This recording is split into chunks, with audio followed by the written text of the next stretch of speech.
Ti zažene noći,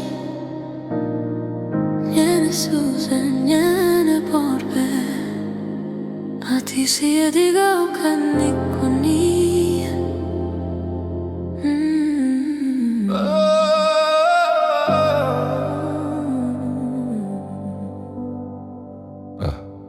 Šestdeset joj je, al srce joj mlado, toliko rana nosi, a opet gleda pravo. Godine što je provela s čovjekom bez duše, nikad joj nije dao da diše, da ruže puše.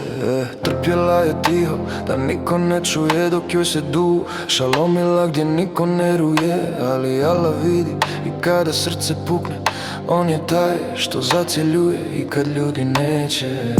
Ali došao je dan kad joj je Gospodar otvorio vrata i ona je otišla prvi put slobodna, prvi put svoja, prva prava slika. Ova za nju, za ženu što je preživjela sve, za one ruke što su drhtale, a sada se mole.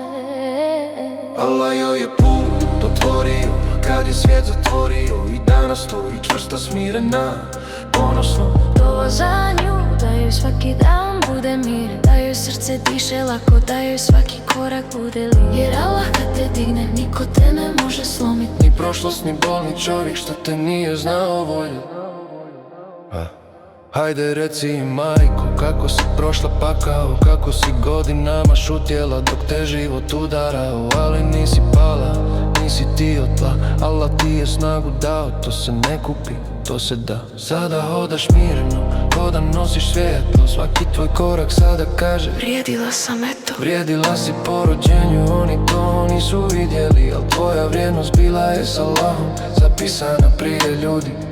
Nisi sama, nikad nisi bila. On ti je čuvao dušu kad je drugi gazio tvoja krila. I zato sada glavu gore, srce puno, ruke čiste, jer on čuje svaku tvoju dovu i ispunjava kad dođe vrijeme. Sada spavaš mirno, prvi put u životu bez straha, i to je najveća nagrada, da te Allah izvede iz tame i vratite sebi. Dova za nju, za snagu što se rijetko rodi, za ženu koja je pala 100 puta, ali stala 101 i to jača nego ikad. Dova za nju, da joj život sada bude med, da joj se otvore kapije dobra, jer zaslužila je više nego iko zna. i neka zna. Allah nikad ne ostavlja one koji mu se vraćaju, a ona je dokaz da poslije tame dolazi najljepše svjetlo.